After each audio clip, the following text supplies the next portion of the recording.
2016년 여름, 영국은 세계를 충격에 빠뜨린 선택을 했습니다. EU 탈퇴. 그 선택 이후 거의 10년이 흘렀죠. 당시 약속했던 찬란한 미래는 과연 실현되었을까요?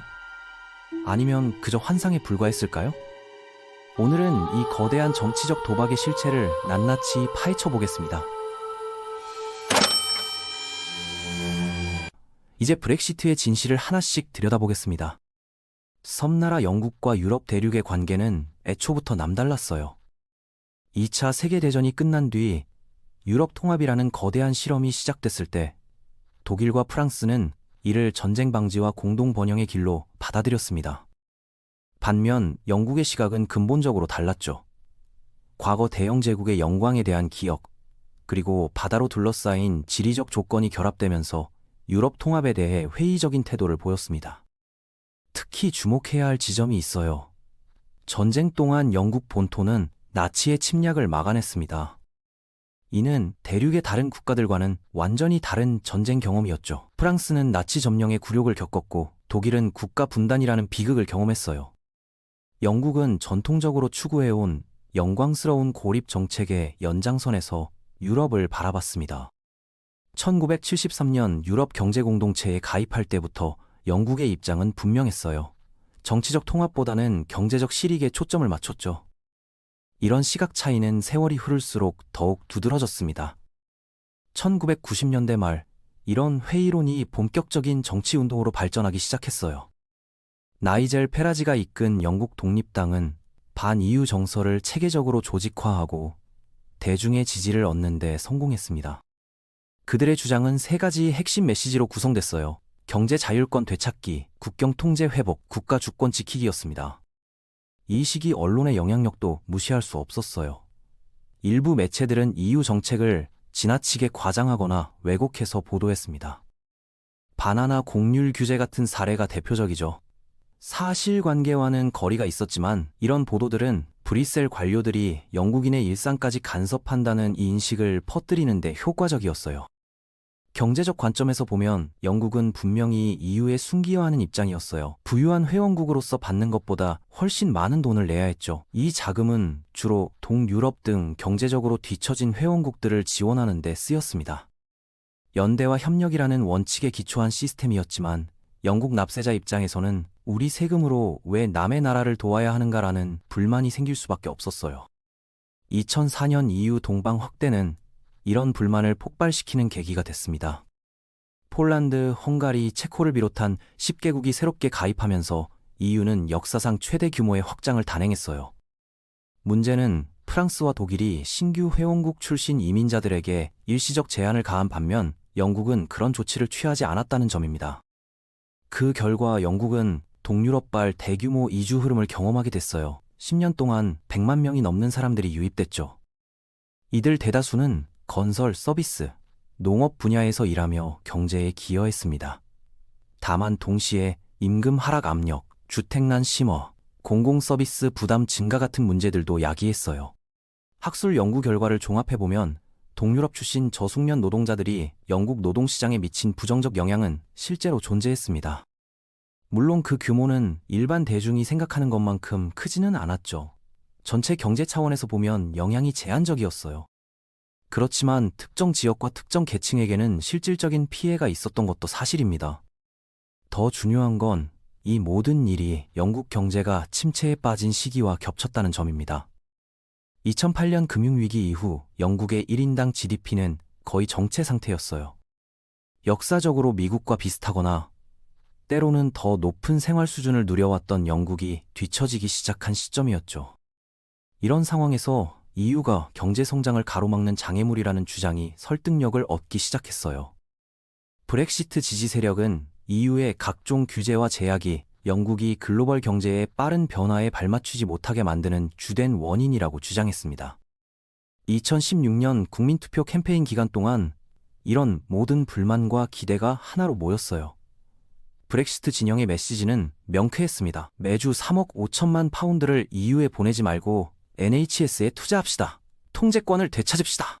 공공서비스 압박, 이민 증가, 현 상태에 대한 불만이 극에 달한 상황에서 이런 약속들은 엄청난 호소력을 발휘했어요. 그리고 2016년 6월 23일 52대 48이라는 아슬아슬한 차이로 브렉시트가 결정됐습니다. 하지만 투표가 끝난 뒤 진짜 문제가 시작됐어요. 브렉시트가 구체적으로 어떤 형태여야 하는지에 대한 명확한 계획이 없었던 겁니다. 하드 브렉시트를 원하는 사람들이 있는가 하면 소프트 브렉시트를 선호하는 사람들도 있었죠. 노르웨이 모델을 지지하는 목소리도 있었고 완전히 결별해야 한다는 주장도 나왔습니다. 더욱 복잡한 문제는 브렉시트 이후 영국이 어떤 방향으로 나아가야 하는지에 대해서도 합의가 없었다는 겁니다. 싱가포르식 자유화 모델을 원하는 사람들이 있는가 하면 보호무역주의를 선호하는 사람들도 있었어요. 결국 국민들은 브렉시트가 무엇인지 제대로 알지 못해 브렉시트를 선택한 셈입니다.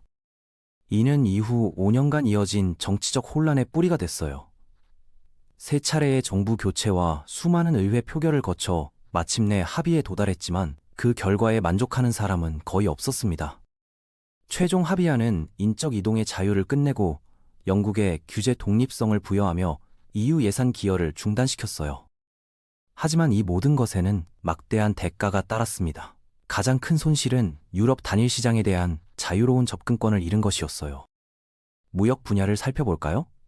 브렉시트 이후에도 영국은 EU와 소위 자유무역협정을 유지했지만 조건이 붙었어요. 영국 생산자들은 EU 시장에서 판매하려면 여전히 EU의 생산 기준을 지켜야 했습니다. 유럽이 영국의 최대 무역 상대인 상황에서 대부분 기업들은 이전처럼 EU 법규를 따라야 했어요. 그런데 이제는 국경에서의 통관 절차라는 추가 비용과 시간이 발생하게 됐습니다. 그 결과 EU로의 수출이 브렉시트 이전 수준보다 약 11% 감소했고 기업들은 연간 약 400억 파운드의 손실을 보게 됐어요. 어업 부문의 상황은 더욱 극적입니다. 브렉시트의 최대 수혜 분야 중 하나로 여겨졌던 어업계는 오히려 가장 큰 타격을 받았어요.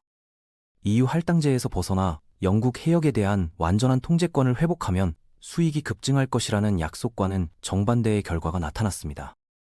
이제 영국 어업인들이 EU 시장에 해산물을 판매하려면 복잡한 세관 절차를 거쳐야 해요. 신선도가 생명인 해산물의 특성상 이는 치명적인 장벽이 됐죠. 브렉시트 직후 한 달간 EU로의 해산물 수출이 약 85% 급감한 사실이 이를 잘 보여줍니다. 물론 브렉시트 지지자들은 반론을 가지고 있었어요. EU가 맡고 있던 다른 주요 경제권과의 무역협정 체결이 이제 가능해졌고 이를 통해 손실을 만회할 수 있다는 논리였습니다. 하지만 실제 성과는 기대에 크게 못 미쳤어요. 2023년 체결된 호주와의 무역협정이 좋은 예시입니다. 약 43억 파운드 규모의 수출 관세가 철폐되어 스카치 위스키나 도자기 같은 영국 제품의 호주 진출이 수월해졌어요. 브렉시트의 큰 성과로 홍보됐지만 실제 경제적 효과는 영국 GDP의 0.08% 증가에 그쳤습니다. 이미 발생한 브렉시트 손실을 메우기에는 턱없이 부족한 수준이었어요. 브렉시트 캠페인이 그린 비전은 글로벌 브리튼이었어요. 제국시대의 영광을 되살려 다시 한번 세계 무역의 중심에 서는 영국의 모습이었죠. EU라는 제약에서 벗어나 전 세계와 자유롭게 거래하는 영국을 상상했습니다. 하지만 현실은 달랐어요. 이는 단순히 정치적 실패 때문만이 아닙니다. 전 세계적으로 세계화에서 멀어지는 추세가 나타나고 있기 때문이에요. 미국은 아메리카 퍼스트 정책을 밀어붙이고 있고 중국은 갈수록 폐쇄적이 되어가고 있으며 인도를 비롯한 신흥국들도 자국 우선주의를 강화하고 있습니다. 지리적 현실도 무시할 수 없는 요소예요. 영국이 2020년 단일 시장과 관세 동맹에서 완전히 나온 후에도 수출의 약 42% 이상이 여전히 EU로 향하고 있습니다. 이는 경제학의 기본 법칙 때문이에요. 거리가 가까울수록 운송비가 저렴하죠. 40피트 컨테이너를 프랑스로 보내는 데는 약 1,400파운드가 들지만 미국까지는 15,000파운드가 넘게 듭니다. 10배가 넘는 차이예요. 유럽이 영국에게 지리적으로 가장 가까운 거대 시장인 이상 이런 현실을 바꾸기는 어렵습니다. 이민 문제에서도 브렉시트의 약속은 완전히 빗나갔어요. 캠페인 당시 터키의 EU 가입 가능성이 핵심 이슈로 부각됐습니다. 터키가 EU에 가입하면 약 7,700만 명의 잠재적 이주민에게 영국 국경이 열릴 것이라는 공포가 조성됐어요. 당시 영국 국민의 약 30%만이 이민이 경제에 긍정적이라고 생각했던 상황에서 이런 메시지는 강력한 효과를 발휘했습니다. 2015년에는 국민의 약 73%가 경제나 NHS보다 이민을 국가 최대 현안으로 여겼어요.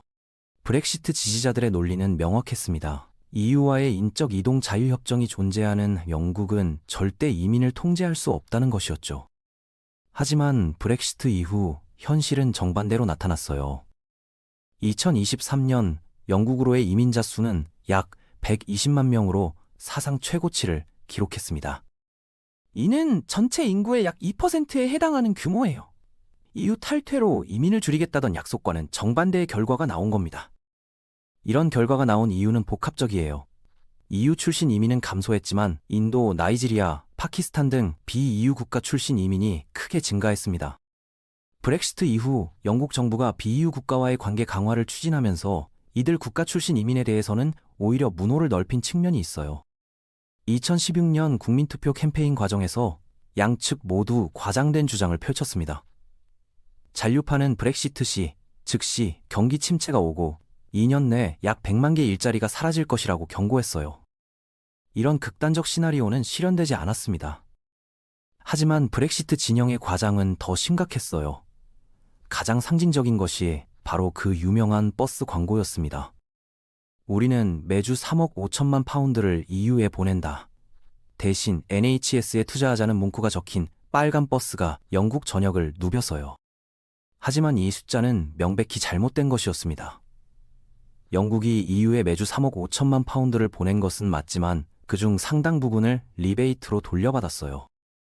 실제 순기여액은 주당 약 1억 5천만 파운드 정도였죠. 여전히 적지 않은 금액이지만 광고에서 주장한 것의 절반도 안 되는 수준이었어요.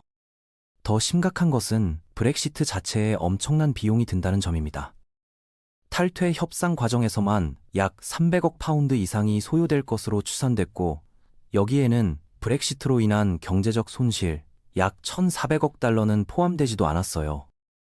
시간이 지나면서 브렉시트 지지자들조차 EU 탈퇴가 단기적으로는 재정 부담을 늘릴 수밖에 없다는 점을 인정하게 됐습니다. 약속했던 NHS 추가 투자는 실현되지 않았고 오히려 공공서비스 예산은 더욱 압박을 받게 됐어요. 2020년 코로나19 팬데믹은 브렉시트 지지자들에게 예상치 못한 기회를 제공했습니다. 백신 개발과 접종 과정에서 영국이 EU보다 빠른 행보를 보인 거예요. EU의 관료적 절차에서 벗어난 영국이 더 신속하게 백신을 승인하고 배포할 수 있었죠. 2021년 3월 기준으로 영국은 전체 인구의 약 42% 이상이 백신을 접종받은 반면 EU는 약 13%에 머물렀어요. 이는 브렉시트의 성과로 홍보됐지만 장기적으로 보면 그 차이는 크게 줄어들었습니다. 초기의 앞선 출발이 지속적인 우위로 이어지지는 않았던 거예요. 오늘날 세계는 미국과 중국을 중심으로 재편되고 있습니다. 유럽의 지정학적 영향력은 상대적으로 축소되고 있죠. 이런 상황에서 영국의 독립적 지위가 기회가 될 수도 있지만 동시에 위험 요소이기도 해요. 인공지능 경쟁이 대표적인 예시입니다. 지난달 미국이 AI 데이터 센터에 약 5천억 달러의 투자를 발표했고 중국은 딥시크 같은 혁신적 AI 모델로 대응했어요. 이런 거대한 경쟁 구도에서 유럽은 뒤처지고 있고 영국 혼자서는 더욱 대응하기 어려운 상황입니다. 하지만 영국이 가진 잠재력을 과소평가해서는 안 돼요. 세계 10대 대학 중 4곳이 영국에 있고 고도로 발달한 금융부문과 결합되어 여전히 세계 최고 수준의 교육과 연구 인프라를 보유하고 있습니다. 수십 년간 세계 최상위권 경제 대국의 지위를 유지해온 저력도 있어요. 문제는 이런 잠재력이 저절로 현실화되지는 않는다는 점입니다. 지난 10년간의 경제 침체는 영국도 경제적 어려움에서 자유롭지 않다는 것을 보여줬어요. 지금까지 정부는 브렉시트로 얻은 기회를 제대로 활용하지 못했고 그 결과 경제는 약화되고 국민들의 불만은 커졌습니다. 최근 정부가 발표한 런던 실리콘밸리 프로젝트는 새로운 전환점이 될 수 있을지 주목됩니다. 케임브리지, 옥스퍼드, 런던을 연결하는 기술 회랑을 조성하여 브렉시트로 얻은 규제 자유를 활용하겠다는 계획이에요. 번거로운 절차를 줄이고 외국인 투자를 장려하여 혁신을 촉진하겠다는 것이죠. 하지만 이런 계획들이 실제로 성과를 낼 수 있을지는 여전히 의문입니다. 브렉시트 이후 지금까지 비슷한 약속들이 여러 차례 나왔지만 가시적인 성과는 제한적이었기 때문이에요. 현재 영국 국민의 약 13%만이 브렉시트가 성공적이었다고 평가하고 있어요. 거의 절반에 가까운 사람들이 EU와의 관계 개선이나 재가입을 고려해야 한다고 생각하고 있죠.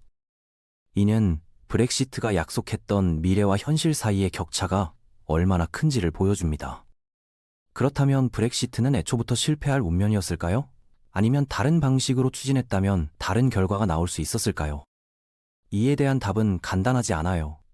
하지만 분명한 것은 브렉시트 과정에서 나타난 여러 문제들이 단순히 실행상의 오류만은 아니라는 점입니다. 근본적으로 브렉시트는 21세기 글로벌 경제의 현실과 맞지 않는 20세기적 사고에 기반한 프로젝트였을 수 있어요. 상호 의존성이 심화된 현대 세계에서 완전한 독립은 환상에 가까울 수 있죠. 동시에 EU 자체의 문제점들도 무시할 수 없습니다. 관료주의적 비효율성, 민주적 정당성 부족, 회원국 간 경제적 격차 등은 여전히 해결되지 않은 과제들이에요. 브렉시트가 이런 문제들에 대한 경고음 역할을 했다는 해석도 가능합니다.